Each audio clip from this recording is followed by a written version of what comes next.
Hi, I'm Tyson Franklin and welcome to this week's mini episode of It's No Secret with Dr. T. Today, I want to talk about a subject that I get a lot of questions on, and it's about discounting and price wars. Should you offer discounts? Well, it's really a personal decision, and it comes back to the type of business you want or the type of business you have. If your business name contains the word discount and discounting is part of your marketing strategy, then yes, you probably will give discounts. But if you're being asked for discounts on a regular basis and that's not part of your strategy, then you may need to adjust your marketing because you're obviously attracting the wrong type of clientele. However, some people are simply discount chasers. Mark Mawhinney from the Natural Born Coaches podcast, he refers to them, and I like this, as cheaple, and that's cheap people. There are certain groups of people who will often request a discount because they've been educated to do so. For example, pensioners will always ask for discounts. Seniors, people with healthcare cards.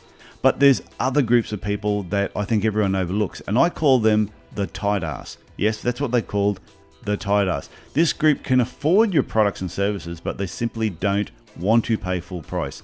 And they will try and beat you down at every opportunity. And they'll ask if they can get a discount if they buy two, and so on.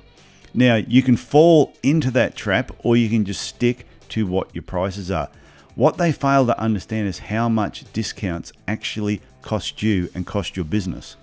A lot of business owners don't see how discounting impacts their bottom line, which is why it's important to know your numbers. Know the numbers of your business.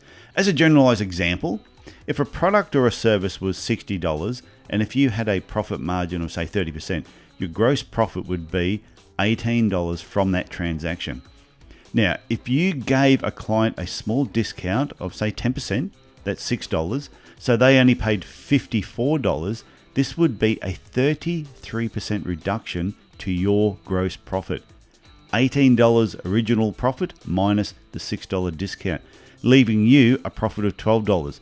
Now, if you gave them a 15% discount of $9, this would be a 50% reduction in your gross profit. That's $18 minus the $9, leaving a profit of only $9. The client only sees the small 10 or 15% discount. What they fail to see is your bottom line, and that you actually lose a massive 33 to 50% by discounting. And to be perfectly honest, most customers don't care how much you're actually losing. If you think about it, a 50% loss in gross profits is crazy.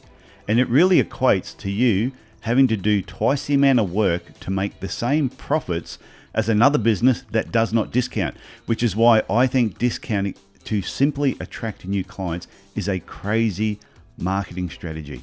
Now, retail is a little bit different. If you're selling footwear or clothing or some other product, you've always got to make way for new stock when it arrives. So having a sale at particular times throughout the year just makes sense.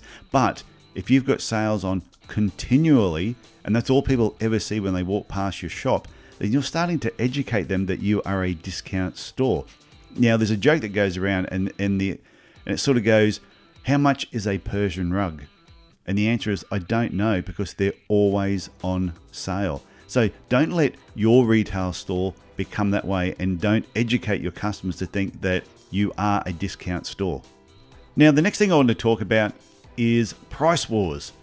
If you have a new business open in your area and they are discounting their prices to attract new clients, patients, or customers, don't try to compete by lowering your prices. Let them have their loss of profits. As I explained before on how a small discount has a huge impact on the bottom line, and you concentrate on attracting clients, customers, and patients who don't look for discounts and who would prefer a better service. Because what's really funny, when you make more money, you do provide a better service.